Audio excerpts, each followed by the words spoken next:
खुदावंद मसीह यीशु में मेरे अजीजों, मैं खुदावंद मसीह यीशु के जिंदा मुबारक नाम में आप सबको सलाम अर्ज करता हूं और आज की इबादत में आपको वेलकम कहता हूं। अजीजों, आप हमेशा मेरी दुआओं में हैं।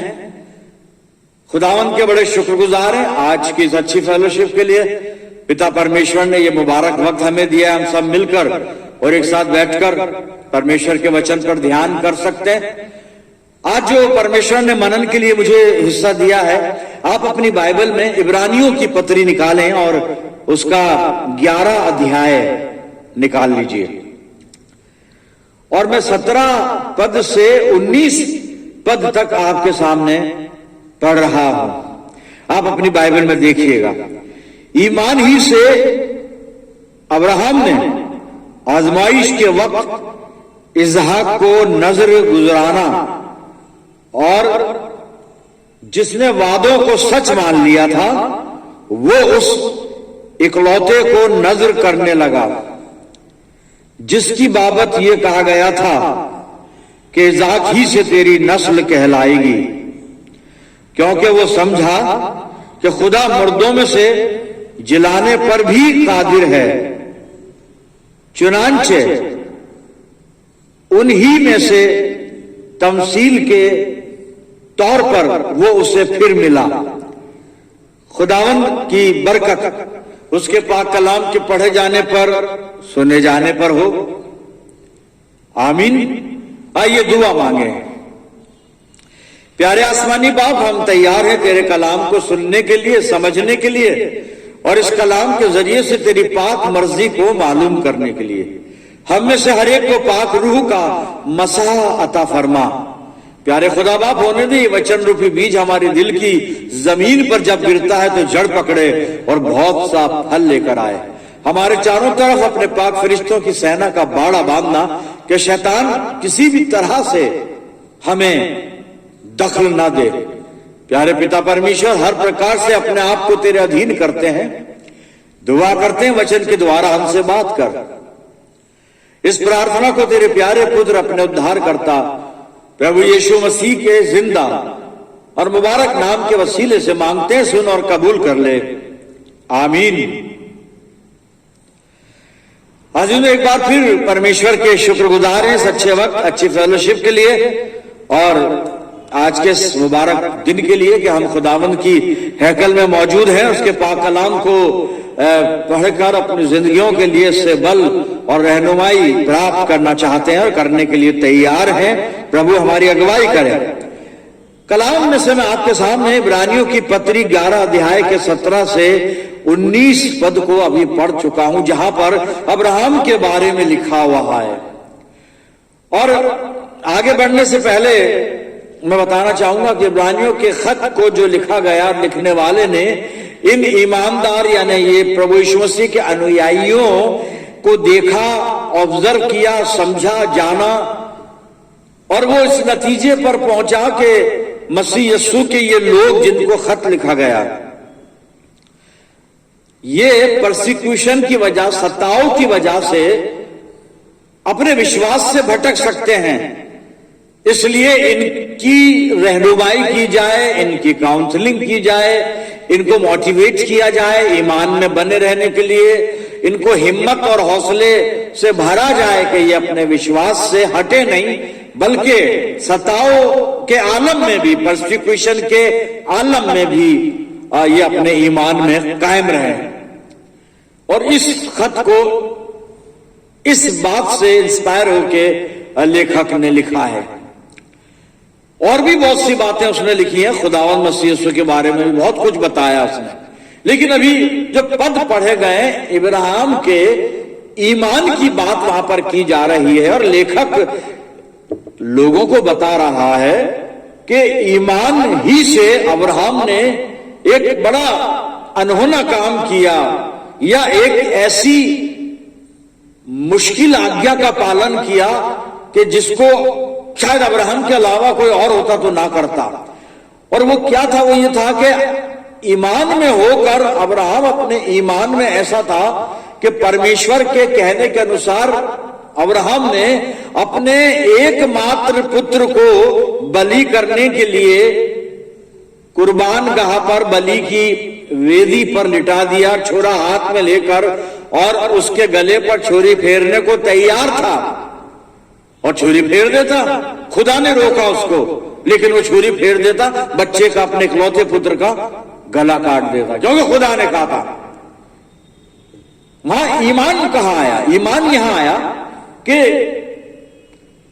उन वायदों के मुताबिक और उन वायदों के बाद भी जो खुदा ने अब्राहम से किए थे कि मैं तेरे वंश को इतना बढ़ाऊंगा जैसे आकाश के तारे या समुद्र के किनारे किनारे की जो रेत उसके कण होते हैं, ऐसे बढ़ाऊंगा मैं। अब एक बेटा 100 वर्ष की आयु में इसको दिया, और आज खुदा कह रहा है कि इसको मार दे जान से, यानी कुर्बानी कर दे, गला काट दे, मतलब वही है ना कि इसको खत्म कर दे।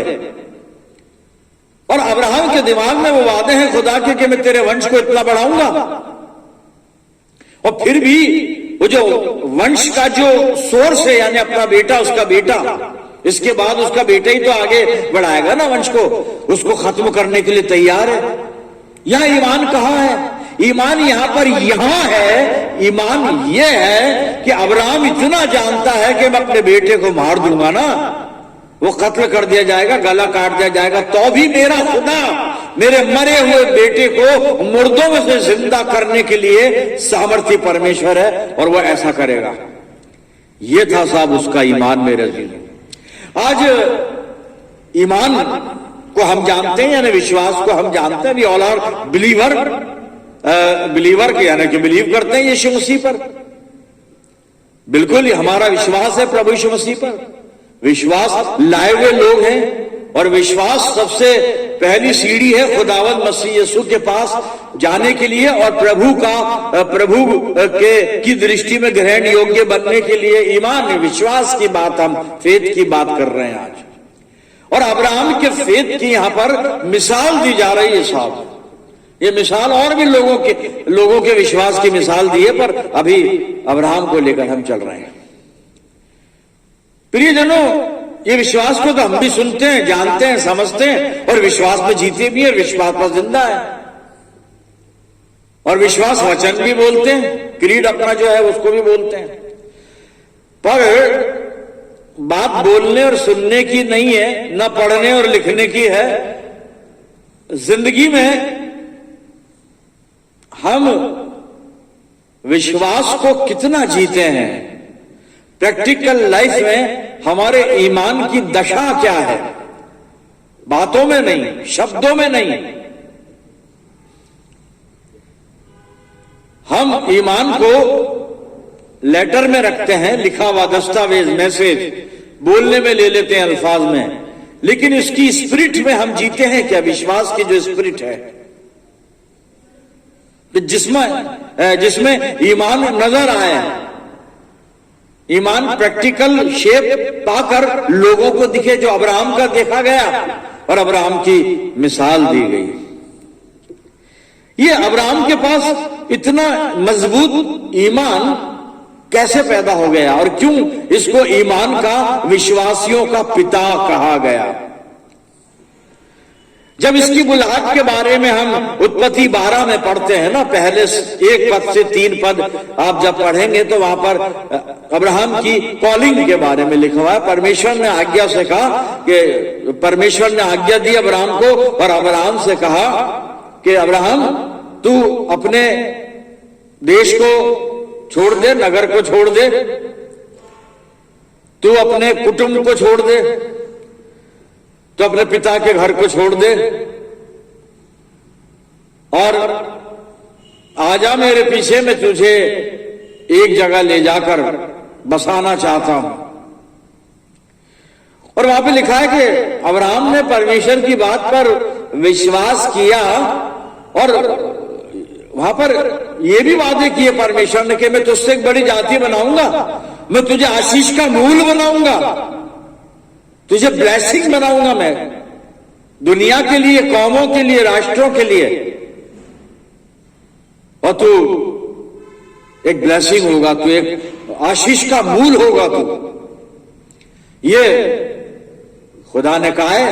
अभी आशीषों की शुरुआत नहीं हुई है, लेकिन खुदा ने कहा है, वादा तो कर लिया खुदा ने, और उस वादे को सुनकर अब्राहम चल दिया था। और चलते चलते फिर अब्राहम को उस ईमान की ट्रेनिंग दी जा रही है। खुदा उसको ट्रेन कर रहा है कि उसको क्या ईमान रखना है, किस दर्जे का ईमान रखना है, किस तरह से ईमान रखना है और अपने ईमान को किस तरह से एक्सप्रेशन में लाना है, प्रैक्टिकल में लाना है। और दो बातें अब्राहम के जीवन में देखने को मिलती हैं साहब, और उन दो बातों के आधार पर अब्राहम विश्वासियों का पिता कहलाता है। पहली बात तो ये कि ईमान तो था ही उसके पास, विश्वास तो था उसके पास, और उसके विश्वास की जो सनद दी गई है, जो उसका प्रमाण दिया गया है, वो मैं आपके सामने पढ़ता हूं। और मैंने उत्पत्ति की पुस्तक खोल ली है और उसका 15 अध्याय मैंने निकाला है और 1 पद से 6 पद में पढ़ रहा हूं, सुनिएगा।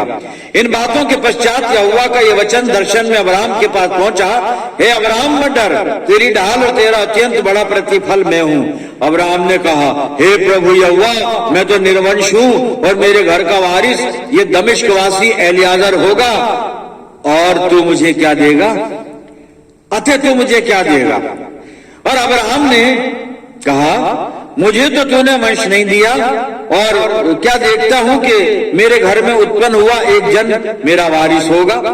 तब यहोवा का ये वचन उसके पास पहुंचा, ये तेरा वारिस नहीं होगा। कौन? उसका नौकर। तेरा जो निज पुत्र होगा वही तेरा वारिस होगा। और उसने उसको बाहर ले जाके कहा, आकाश की ओर दृष्टि करके तारागण को गिन, क्या तू उनको गिन सकता है? फिर उसने कहा, तेरा वंश ऐसा ही होगा। और 6 पद में लिखा है, उसने यहोवा पर विश्वास किया। किसने? अब्राहम ने यहोवा पर विश्वास किया। ईमान, विश्वास। हम विश्वास को थोड़ा अनफोल्ड कर रहे हैं ना आज। भाई विश्वास किस बात पे कर लिया, कैसे कर लिया, और वो बात हल्की थी या बहुत बड़ी थी, होनी थी अनहोनी थी, संभव थी असंभव थी, सारी बातें यहां पर सामने आ गई। अब्राहम ने विश्वास किया, जो नहीं दिख रहा है उस पर विश्वास किया, जो नहीं है उस पर विश्वास किया। अनदेखी वस्तुओं का प्रमाण, यही इब्रानियों की पत्रिका लिखने वाला भी तो विश्वास की डेफिनेशन में बताता है ना। आशा की हुई वस्तुओं का निश्चय और अनदेखी वस्तुओं का प्रमाण, यही तो है ईमान। और अब्राहम इस परीक्षा में, इस एग्जाम में पास हो गया था, पास हो गया, उसने पास कर लिया ये इम्तिहान, इसलिए विश्वासियों का पिता कहलाया। और इसलिए इब्रानियों 11 में और जो 17 पद से पढ़ा गया था, इसकी मिसाल दी जा रही है। क्या आज मेरी मिसाल दी जाती है? क्या मैं कैसा विश्वासी हूं? क्या हम में से किसी की मिसाल दी जा रही है कहीं पे? हम कैसे विश्वासी हैं साहब? क्या हम आशा की हुई वस्तुओं का निश्चय रखकर जीते हैं? अनदेखी हुई वस्तुओं के लिए हम क्या बिल्कुल उनको सच मान लेते हैं कि हाँ वो हो गई, हुई नहीं है, देखा नहीं है, कुछ भी नहीं है, लेकिन हमारा ईमान कह रहा है कि अगर परमेश्वर ने कहा होगा तो होगा। ये पहली चीज अब्राहम की खूबी है साहब, उसने विश्वास किया। मैं कितना विश्वास करता हूं परमेश्वर की बात पर, परमेश्वर की प्रतिज्ञा पर, परमेश्वर के कहने पर। प्रभु हमारे ईमान को बढ़ाए साहब, क्योंकि सब कुछ है हमारे पास, पर अक्सर हम ईमान में कमजोर होकर बहक जाते हैं, परमेश्वर पर शक करने लगते हैं, परमेश्वर पर संदेह करने लगते हैं। और अगर ऐसा करने की जरूरत नहीं कर पाते हैं ना कुछ लोग कि नहीं हम खुदा को ब्लेम नहीं देंगे, न डाउट करेंगे, तो वो क्या कहते हैं कि साहब हम तो गुनाहगार हैं और खुदा हमारी दुआ नहीं सुनता, हम हमारे अपने आप को हम ब्लेम दे रहे हैं, हम ही दोषी हैं। नहीं, दोषी तो है ही हम, और पापी तो है ही, सबने पाप किया है और परमेश्वर की महिमा से रहित हैं। वो तो बात नहीं करनी है, बिल्कुल गुनाहगार हैं हम, और दुआ करते हैं उससे कि हमारे गुनाहों और बदियों का हम इकरार करते हैं, गुनाहों का हम इकरार करते हैं भाई, जो हमसे 12 हुए, कई बार हुए, हम मानते हैं अपने पापों। लेकिन खुदा रहम करने वाला खुदा, माफ करने वाला खुदा, और उन सब से बढ़कर मोहब्बत करने वाला खुदा है ना। जी पहले तो ये विश्वास पैदा कर लें हम, ताकि और बरकतें उससे पाएं। आशीष की बात की जा रही ना, ईमान के ऊपर बरकत का मिलना है। आज हम लोग कितनी बरकतों में हैं, अभी यहां पर ये बात करना ठीक नहीं।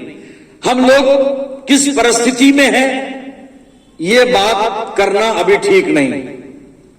बहुत कुछ चीजें हैं अभी मेरे जहन में भी है और आपके भी जहन में है कि हालात क्या है ना, चारों तरफ समझ रहे हैं ना, अपन देख रहे हैं क्या हालात है। और हालात ये है कि कोई हमारा पुरसिशे हाल नहीं है सिवाय एक हमारे खुदा के या हमारे प्रभु यीशु मसीह के, और शायद इसके जिम्मेदार हम हैं। ईमान में कमजोर हो गए, ईमान को जिंदा करना पड़ेगा, मजबूत करना पड़ेगा। और कैसे करना पड़ेगा अभी बाइबल बताएगी जी। तो पहली चीज हमने देखी, उसने विश्वास किया किस पर? परमेश्वर की बात पर, परमेश्वर के वायदे पर विश्वास कर लिया उसने, और इसलिए उसको इतनी आशीषें मिली, इतनी आशीषें मिली, इतनी आशीषें मिली कि आज दुनिया की 3 बड़ी कौमों का मूल पिता कहलाता है वो। पहली चीज उसने वो ईमान लाया, खुदा की बात पर ईमान लाया, ईमान रखा उसने, विश्वास किया जी। दूसरी आज्ञाकारिता, आज्ञा मानी गई। और आज्ञा कहां मानी गई? उत्पत्ति 22 जो हमने कई बार देखा है, पढ़ा है, सुना है, वही जो अभी मैंने हवाला दिया ना कि अपने बेटे को भी, जो इब्रानियों की पत्रिका लिखने वाला भी वही बात तो वहां पे कोट कर रहा है कि अपने इकलौते बेटे को भी तूने कुर्बान करने को तू तैयार हो गया, इतना ईमान। जी हाँ, तो उत्पत्ति 22 में वो पूरी घटना है, वो कैसे बेटे को लेकर गया और उसने किस तरह से, और खुदा बाप ने किस तरह से वहां पर एक जो बर्रा वहां पर प्रोवाइड किया, वहां पर जिसके लिए बाइबल कहती है यहोवा प्रोवाइड करेगा, यहोवा यिरे हम उसको हिब्रू भाषा में कहते हैं। तो उत्पत्ति 22 के कुछ पद खुदा इससे क्या कह रहा है, यहां आज्ञाकारिता देख रहे हैं, उसकी विश्वास तो देख लिया ना, आज्ञाकारिता। उत्पत्ति 22 और 15 से मैं 17 पद आपके सामने पढ़ रहा हूं साहब।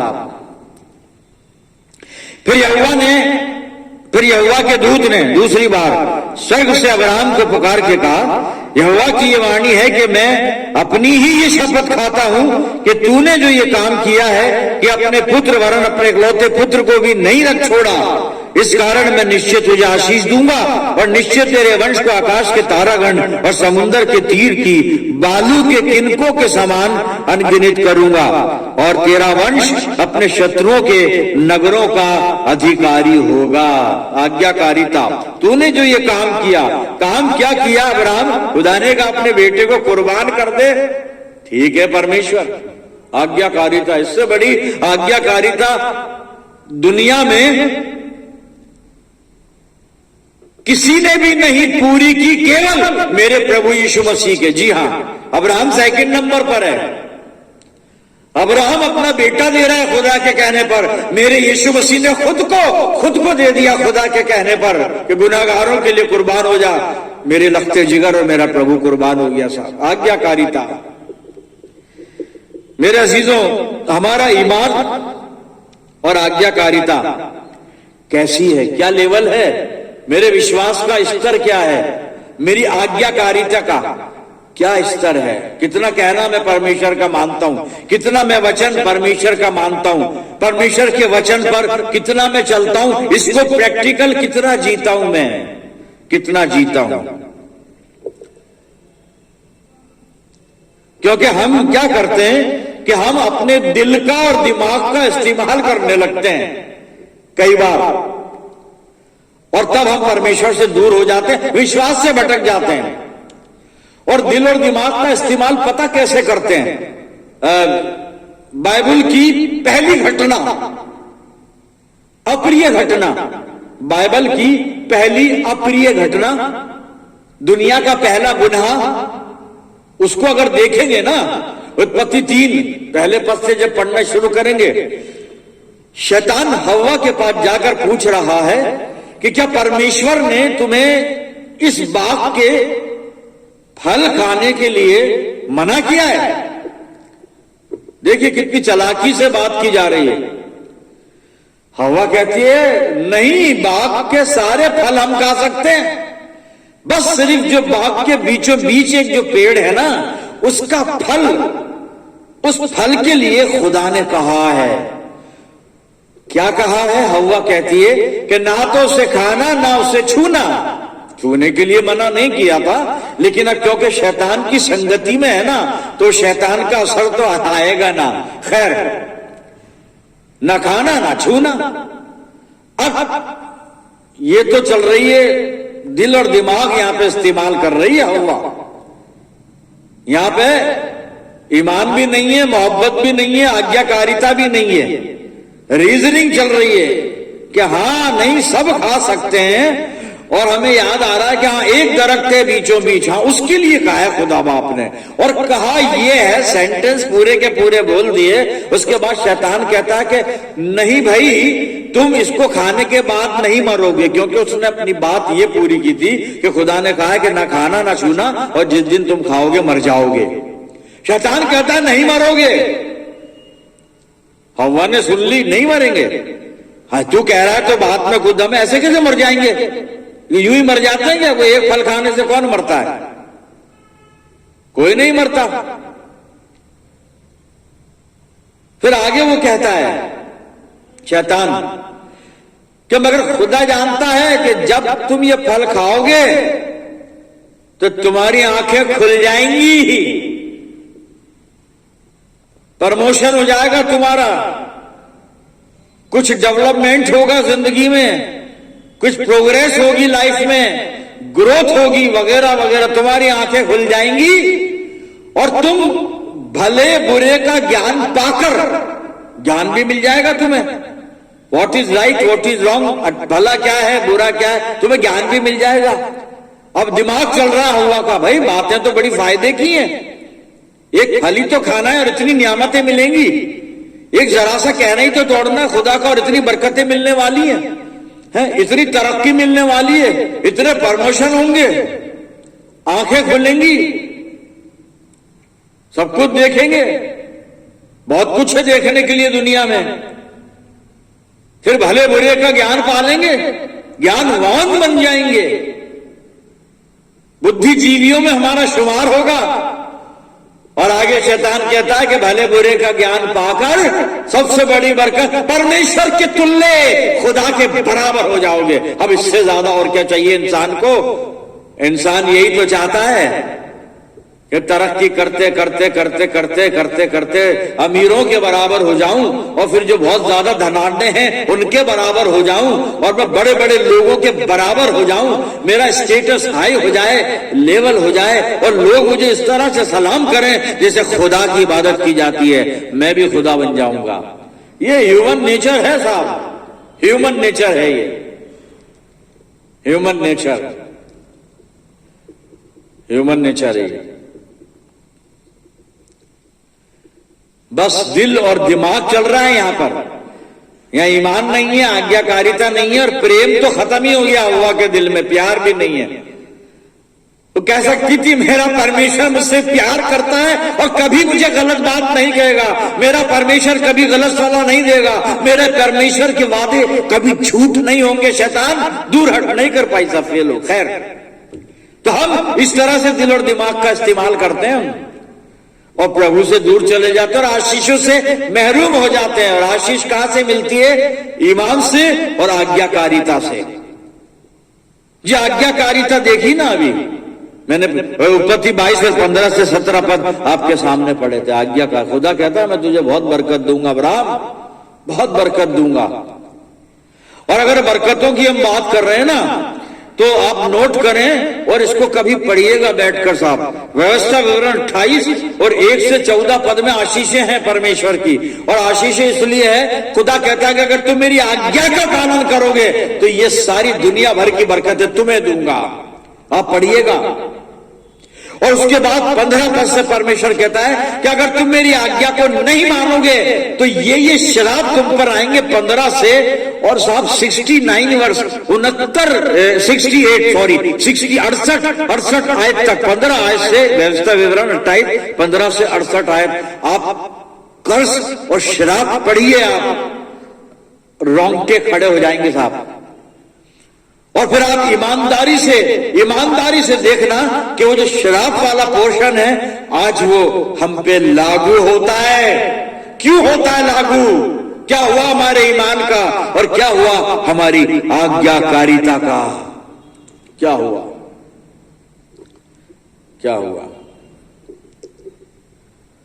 मेरे अजीजों, अपनी जिंदगियों को झांक लें, ईमान में कहां है और परमेश्वर के प्रति हम कितने आज्ञाकारी हैं। जी मैं याकूब की पत्री खोल रहा हूं और उसका 2 अध्याय मैंने निकाला है, और सुनिएगा 14 आयत से क्या लिखता है याकूब। हे मेरे भाइयों, यदि कोई कहे कि मुझे विश्वास है पर वो कर्म ना करता हो तो इसमें क्या लाभ? कोई फायदा नहीं। इससे क्या लाभ? क्या ऐसा विश्वास कभी उसका उद्धार कर सकता है? जी नहीं। विश्वास करने से विश्वास नहीं आएगा साहब। क्या ऐसा विश्वास कभी उसका उद्धार कर सकता है? 15 पद पढ़ रहा हूं। यदि कोई भाई या बहन नंगे उघाड़े हों और उन्हें प्रतिदिन भोजन की घटी हो, और तुम में से कोई उससे कहे कुशल से जाओ, तुम गर्म रहो, तृप्त रहो, हम तुम्हारे लिए प्रार्थना करेंगे, यहां ये नहीं लिखा है, मैं बोल रहा हूं, सुनिएगा, तो उन्हें क्या लाभ? कुशल से जाओ, गर्म रहो, तृप्त रहो, पर जो वस्तुएं देह के लिए आवश्यक हैं वो उन्हें ना दे तो उन्हें क्या लाभ? ऐसे ही विश्वास भी यदि कर्म सहित ना हो तो अपने स्वभाव में क्या लिखा है? मरा हुआ है। एक आदमी भूखा है साहब, 8 दिन से खाना नहीं खाया, पादरी साहब बैठ भाई दुआ करते हैं। पादरी साहब ने दुआ शुरू कर दी। हाँ, खुदा बाप खाना दे सकता है साहब, दुआ से भी खाना मिलता है। हम दुआ से ही तो पा रहे हैं खाना, दुआ से ही पा रहे हैं सांस। लेकिन अभी भूखे आदमी को मेरा विश्वास है कि लेकिन मैं अपनी रोटी में से उसको खिला दूं ना। उघाड़े बदन आया है, नंगा आया है, ठंड है, सर्दी है, अगर मेरे पास गर्म कपड़ा है या नहीं है, मेरे पास जो भी है मैं उसको गर्म कर दूं। कर्म तो चाहिए ना, विश्वास तो है मेरा, कर्म तो मुझे करना है ना, कर्म भी तो करना है। और बिना अमाल के ईमान जो ऐसा मुर्दा है, बिना कर्म के विश्वास मरा हुआ है।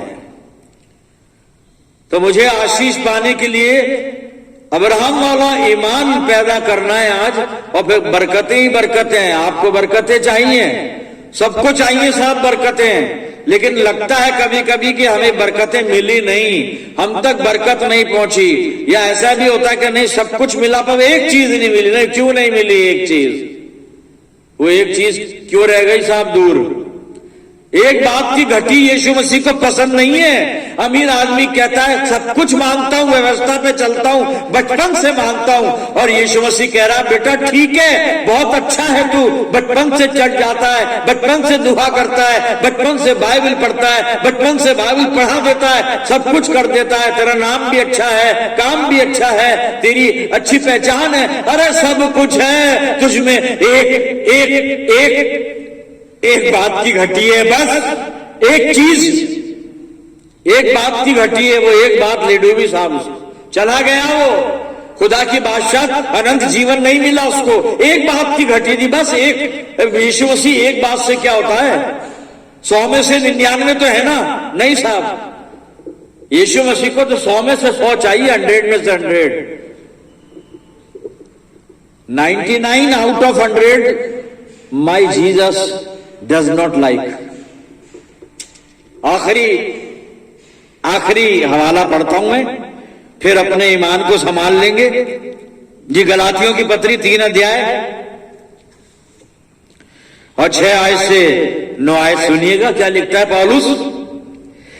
अब्राहम ने तो परमेश्वर पर विश्वास किया और ये उसके लिए धार्मिकता गिनी गई। अतः ये जान लो कि विश्वास करने वाले, जो विश्वास करने वाले हैं वही अब्राहम की संतान है। और पवित्र शास्त्र में पहले ही से ये जानकर कि परमेश्वर अन्य जातियों को विश्वास से धर्मी ठहराएगा, पहले ही से अब्राहम को ये सुसमाचार सुना दिया। क्या सुना दिया? कि तुझमें सब जातियां आशीष पाएंगी। इसलिए जो विश्वास करने वाले हैं वो विश्वासी अब्राहम के साथ आशीष पाते हैं। अब्राहम के साथ सिलसिला है बरकतों का, मतलब अब्राहम जैसी आज्ञाकारिता और अब्राहम जैसा ईमान, फिर बरकतें ही बरकतें, ब्लेसिंग ही ब्लेसिंग है। खुदा करे कि हम वो ब्लेसिंग्स, आशीषें जो प्रभु देने वाला है, अपने आप को तैयार कर ले दो काम करके, विश्वास, आज्ञाकारिता। प्रभु हमें पवित्र आत्मा की अगुवाई और सामर्थ प्रदान करे। आइए दुआ करें। परमपिता परमेश्वर, धन्यवाद करते हैं जीवित वचन के लिए, जिसने हमारे ईमान को फिर से मजबूत किया, फिर से बढ़ाया और हमें तैयार किया कि हम ईमान में और आज्ञाकारिता में अपने प्रभु के सामने निष्कलंक ठहरे, ताकि संसार की सारी आशीषें जो पिता परमेश्वर हमें देना चाहता है वह हम तक पहुंचे। प्रभु अपने जिंदगियों को तेरे अधिकार में देते हैं। परम पिता परमेश्वर, मैं तेरा गुलाम इन सब लोगों के लिए दुआ करता हूं जो मेरे साथ इस वक्त दुनिया में, इस वक्त प्रार्थना में बैठे हुए हैं पिता परमेश्वर, और संसार में जहां कहीं भी उपस्थित हैं, लेकिन मेरे साथ दुआ में इस YouTube पर। प्रभु इन सबको अपनी आशीषों से परिपूर्ण करना, और दुआ करता हूं तेरी शफकत, रहमत और बरकत का साया इन पर बना रहे। पिता, हम सब मिलकर पूरे संसार के लिए दुआएं खैर करते हैं प्रभु, और दुआ करते हैं हमारे ईमान की हिफाजत फरमाना।